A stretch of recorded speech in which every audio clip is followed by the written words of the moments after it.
This is my house. My name is Keith Carlock.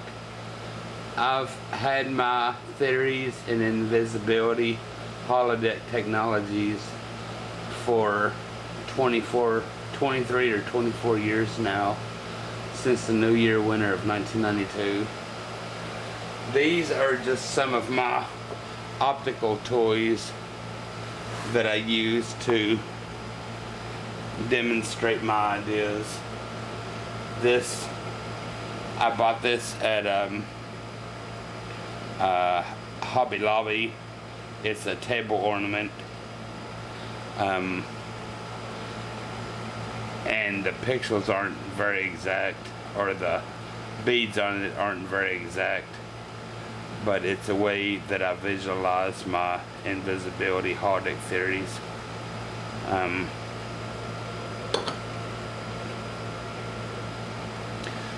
This is a crystal, lead crystal sphere with embedded indentions in it. You can use it as a way to visualize light traveling through a sphere to make an object invisible. You see every one of those small pockets contain the information of the whole, or whatever. I'm holding the crystal sphere up to the camera, and you can look through each indentation and see the indentations from the other side.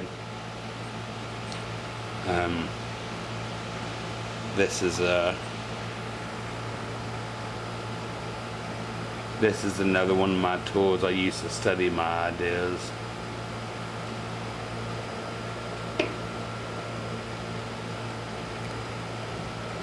This is a 3D hologram machine or whatever. It's something you've seen in childhood. I have a dice inside, and if you look at it at a certain angle, it seems like the dice is floating up above the hologram chamber. It's pretty simple geometry.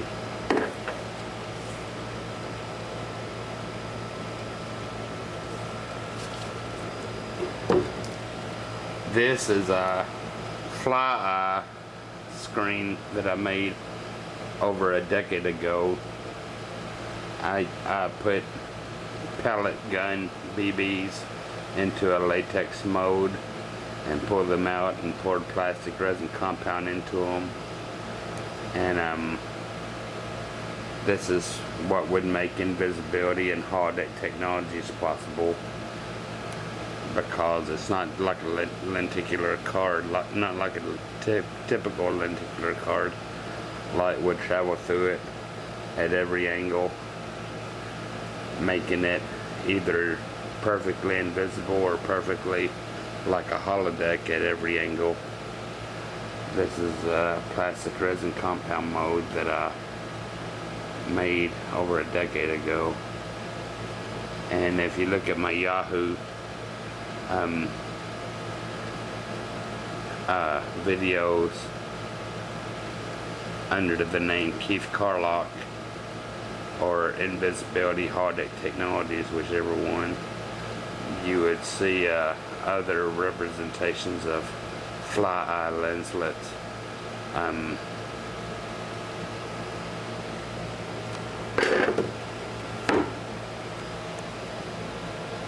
This is my my sphere that my girlfriend bought for me recently, Leslie Folks. It's a sphere with its holding it. It's a glass bulb, and I have a fascination with spheres. This is my kaleidoscope. I just have a fascination with anything optical. If you look into the kaleidoscope, you can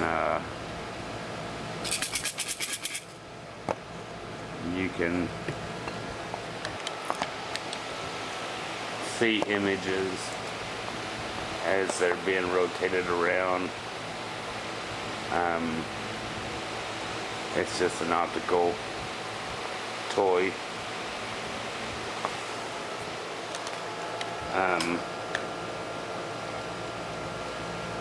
This is my viewfinder. I had a better viewfinder at one time, but I broke it. But if you look into the viewfinder, you can see images. This is only one image, and this is only another. When two of them are combined, you can see a image of the environment that it's taking place in.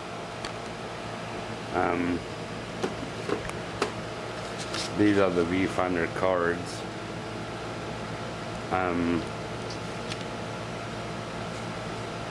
This is a simple prism. It's not the best prism, it's a plastic prism. I use this to study light.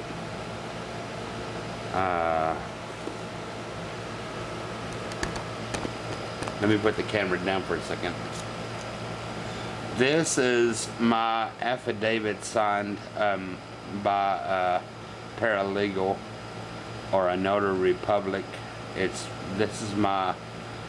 is a small sample of my work in invisibility holodeck technology, because the Master Inquirer has been suppressing my work for over 20 years, or 20 years exactly this July, and I had to make records of my work.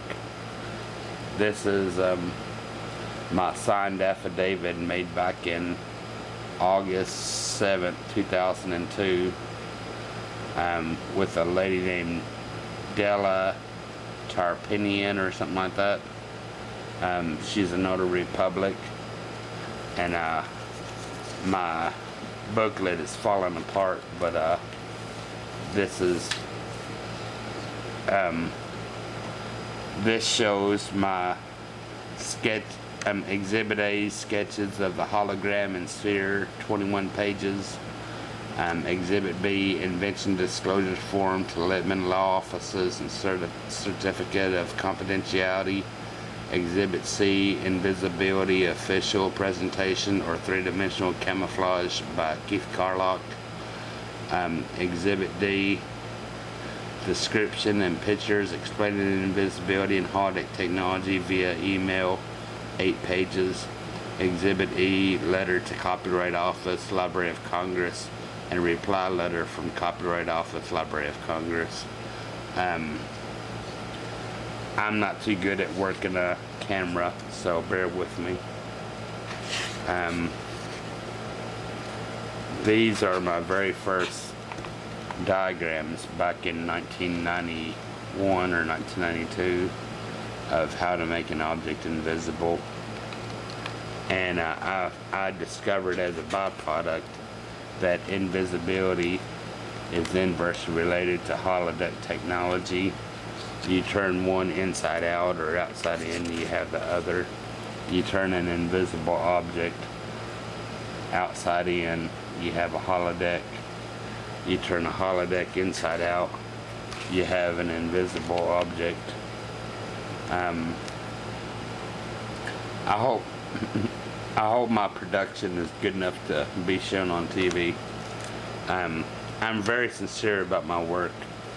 I'm not trying to make a dime off my ideas. I just want recognition. There's a light going through a cube, an invisible cube. I'll try to bypass the diagrams that aren't too interesting. This shows how to make a hologram of somebody from inside a invisible sphere. This shows the letter L on a person's shirt and how it's alternated around as the light is taken out from the object. I have better diagrams. This shows a simple idea of a camera behind a person and a TV in front of them to make it appear invisible.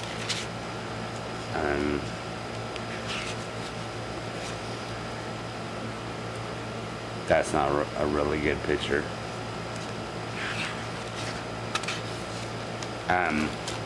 These are diagrams of light going through the light interface in an invisible sphere.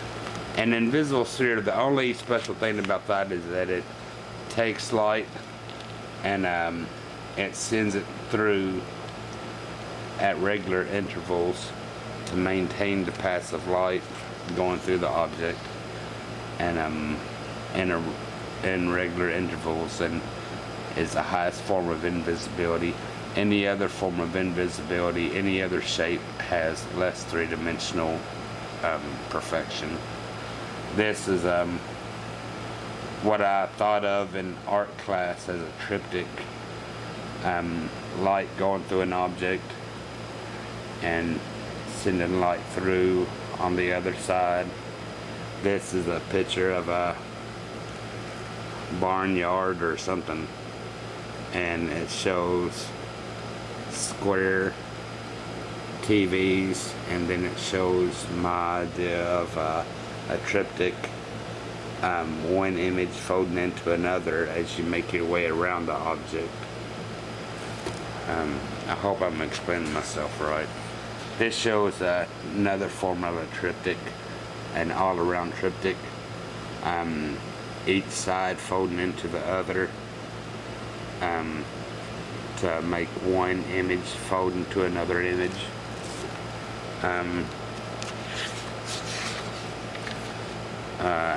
These show the different shapes you can make with sending light through an object. This is a 4-sided shape. This is a 5-sided shape.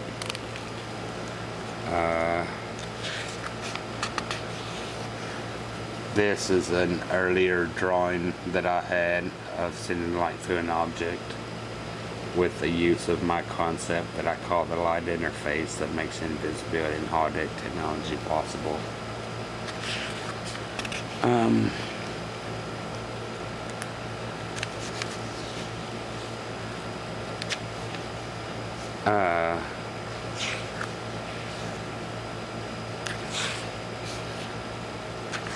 Those are the best diagrams I think I have. These are some of my ramblings that I sent to Littman Law Office or whatever, a patent trademark office, but I never did think to get it patented because I didn't have the money to patent my ideas.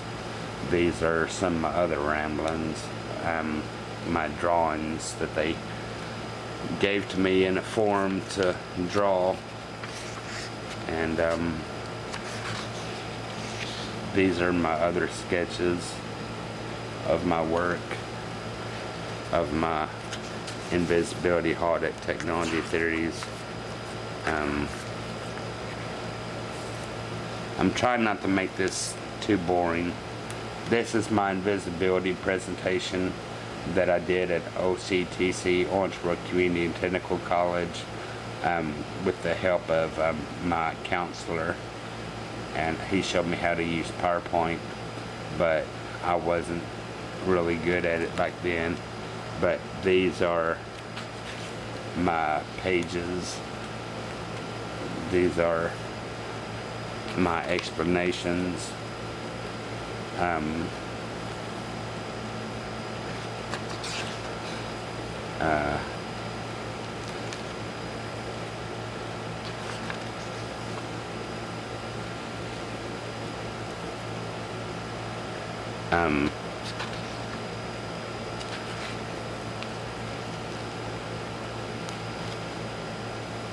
The sphere, you can make any object invisible, and the sphere just has the best geometry for the 3D solid resolution of making an object invisible.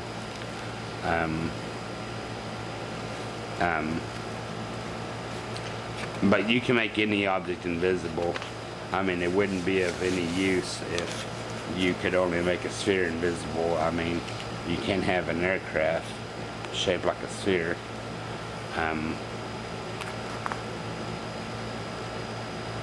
Hold on a second.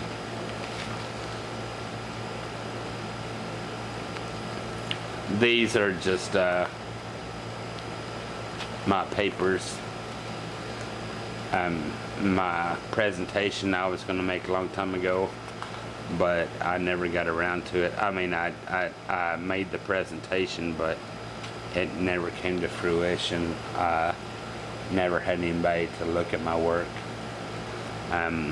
Back then, invisibility was just as crazy as saying you invented time travel. And these are my other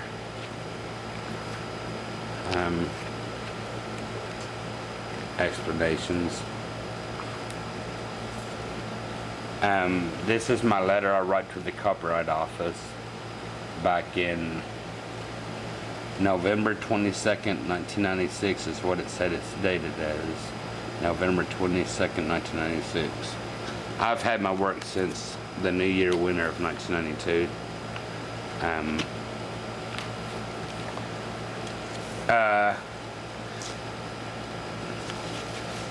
The Messenger Inquirer has known about my work since the New Year, since 1996. This is a picture of Gary E. Mordenetsley, former photographer at the Messenger Inquirer, at my trailer back in 2004, holding my girlfriend's dog, Blackie. And he was claiming to be doing a story on my work and taking pictures and taking quotes from me, although I'm sure it would have all come back negative in a bad way. And this is a note he left me. Had to jump the company car because it had a dead battery. Sorry, missed you. I've got assignments all evening, so we'll have to something. See you later, Gary. These are pictures that he took of me back when I had short hair, of me explaining my ideals to him, not just my invisibility. This is him taking a picture of me in front of my Fox body Ford Mustang. I've had 3 of them so far. Right now I have a Fox body Mustang. The other 2 burned up, and I'm sure this one's going to meet the same fate.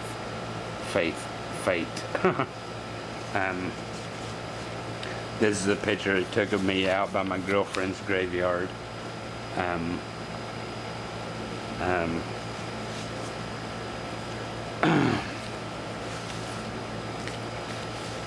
This is a picture he took of me with my first lenticular box.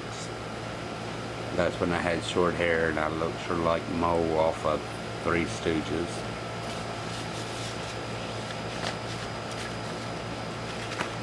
This is the picture he took of me walking Blackie out in the wintertime in my camo.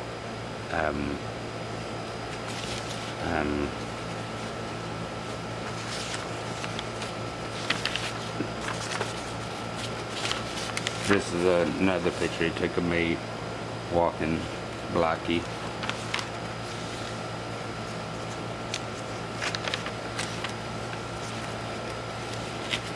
This is another picture he took of me down at my campsite that I used to hang out at on Highway 60 East.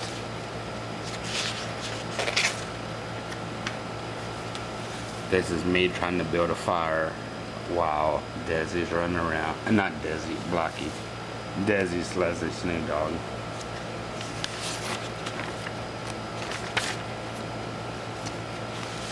This is me digging a hole for the fire.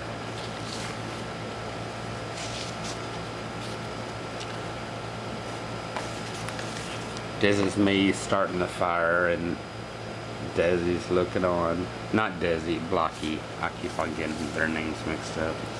Desi's loves this new dog. This is me in court with the prosecuting attorney and my defender, or whatever it's called. This is me trying to explain my discoveries to them. I look so nerdy with short hair.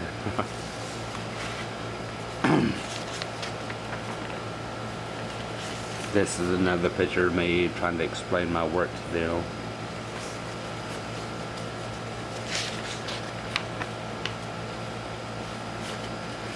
This is me in court. This is back at around 2004. I don't need to show any more of this. It's getting boring, I guess.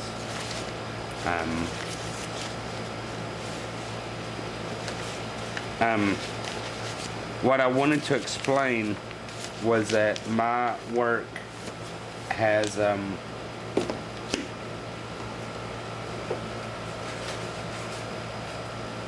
these are my explanations of my ideas.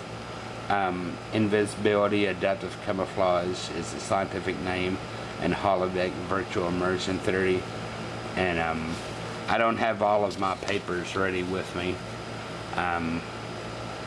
This is a Cuba coctahedron, a close packing of spheres, and there's two different ways you can pack spheres, or two different ways that I know of. This is a pixelization of an invisible sphere. And the only reason I keep on referring back to an invisible sphere is because a sphere sends light through at regular intervals. Any other solid three-dimensional object, like a cube or a pyramid or something, would have less 3D resolution, less solid 3D resolution. So this is my explanations of my invisibility holodeck theories. This is a person inside an interface in holodeck mode of an invisible sphere.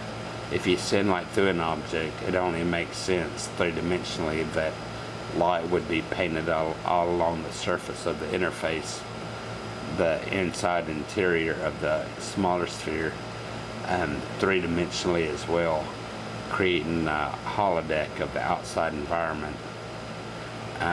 That's only one property of the holodeck. Let me flip through these.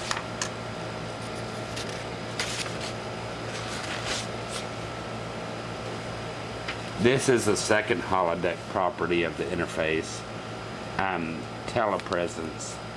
Like, say if you were on Star Trek and you wanted to have a telepresence with somebody from another starship in a holodeck, you would have separate chambers that you would go into, and the signal would be transmitted between you and them, and y'all would appear to each other in the form of a hologram or a holographic image in a holodeck.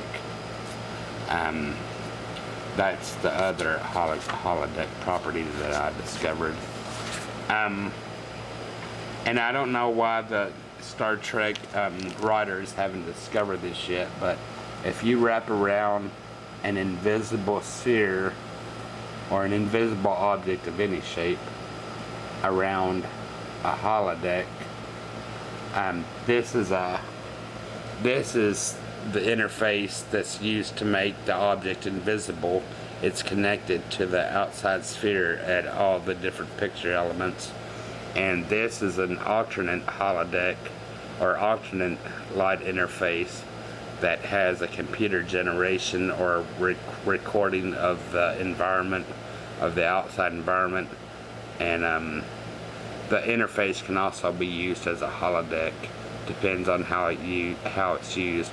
If you want to make it connect to the outside invisible sphere to make it invisible, or if you want to separate it from itself, separate it from the invisible sphere and convert it into a holodeck, If you wrapped an invisibility, basically, if you wrapped a Klingon cloaking device around a Star Trek The Next Generation holodeck, you would have an alternate parallel reality, or an alternate, well, it says alternate reality sphere, but you would have an alternate parallel reality orb, or what I shorten to call an APRO, APRO, alternate parallel reality orb.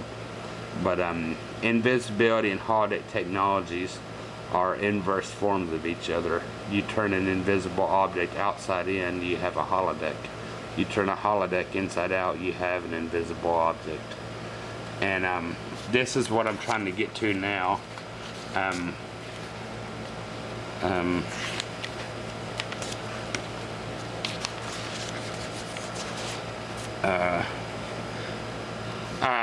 This is a brief interlude.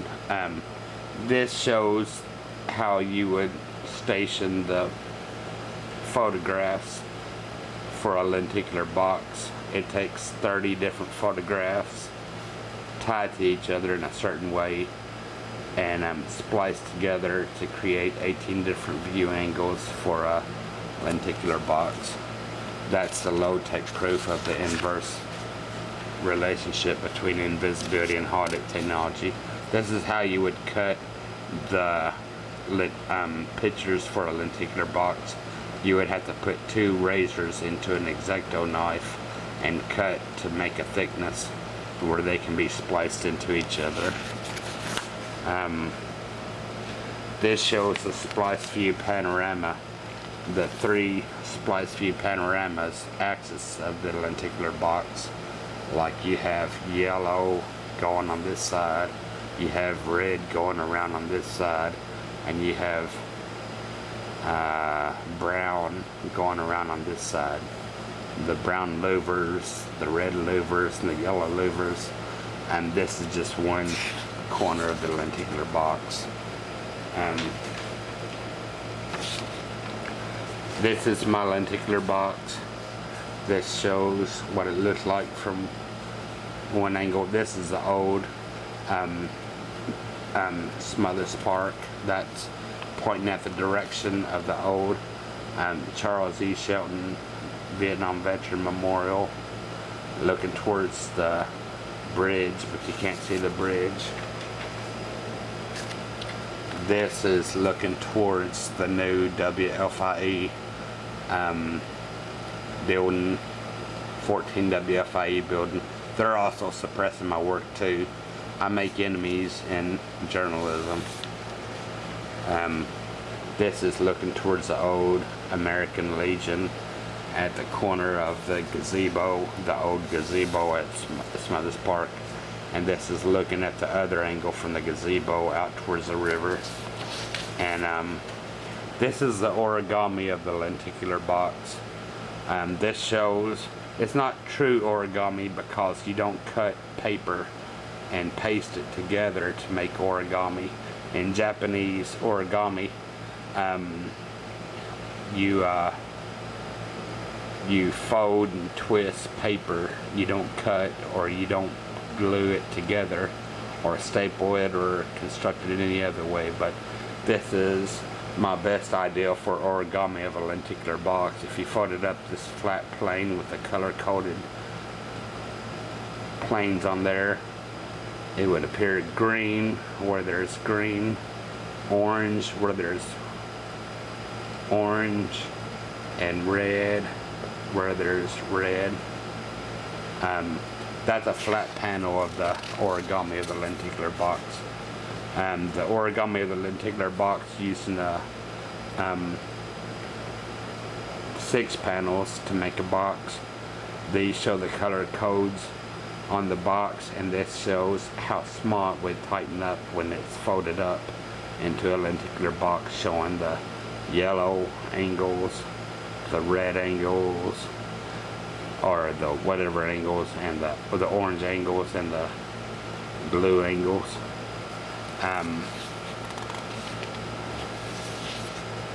This is what I've been trying to get to all along on my thing. The invisible holographic principle of the universe. And I'm going to read this to you real quick. Hold on a second. This is another picture of the invisible holographic principle. This is the last thing I want to do on here before I'm finished. I hope that my explanation can explain my ideas. Theoretical physicist Professor Leonard Susskind, in a dispute with Stephen Hawking concerning the information paradox of black holes, came up with this holographic principle. He came to the conclusion that all the information of anything that fell into a black hole is written on the two-dimensional surface of the black hole's event horizon, much like the surface of a holographic plate can produce three-dimensional images of the two-dimensional information on the plate. He extended this ideal to the universe itself, called the holographic principle of the universe. It says that we actually exist as two-dimensional information on the boundary of the universe, which produces our three-dimensional world. With my discovery of the inverse relationship between invisibility holodeck technologies on a basic practical level, I think that the holographic principle should be amended to form an invisible holographic principle of black holes extended to the universe. You can't have one without the other. They are two sides of the same coin. You can't have holography, parentheses holodeck, without its invisible aspect. This could account for the invisible parts of our reality, such as time, imaginary numbers, virtual particles, and dark matter energy.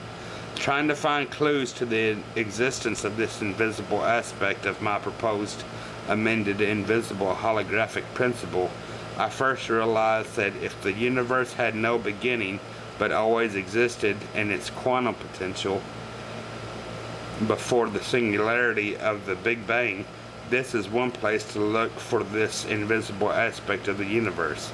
Think of the Big Bang singularity as the point of view from our substrate of reality that could be compared to a visual horizon. Before the Big Bang, the universe was invisible, existing in a quantum potential. After it crossed the Big Bang visual horizon of the singularity, it became a holographic universe. This is one instance of my invisible holographic principle of the universe. In another instance, if our universe is infinite, we could never be able to see other parts of the universe beyond our cosmological visual horizon, what's called the Hubble volume. It says that there is a boundary from our place in the universe that we can never see or visit within infinite space. This is another instance of the invisible aspect of my amended invisible holographic principle of the universe. These two examples both share some sort of visual horizon that separates the invisible universe from the holographic universe. So this is my idea of seeing something coming into view from our substrate of reality, a universe that always existed but came into view at the singularity of the Big Bang, the visual horizon singularity, and a potential universe that might go out of view, go beyond our visual horizon, like looking down a highway and seeing something come into focus, and then looking down the other part of the highway and seeing the object go out of focus. I don't know if I can explain it any better than that. And this is my newspaper article by the Evansville Courier and Press, titled "The Invisible Man. Owensboro inventor is certain he's found the key to make things invisible, make things disappear, because the Master Inquirer has been suppressing my work for the past 20 years.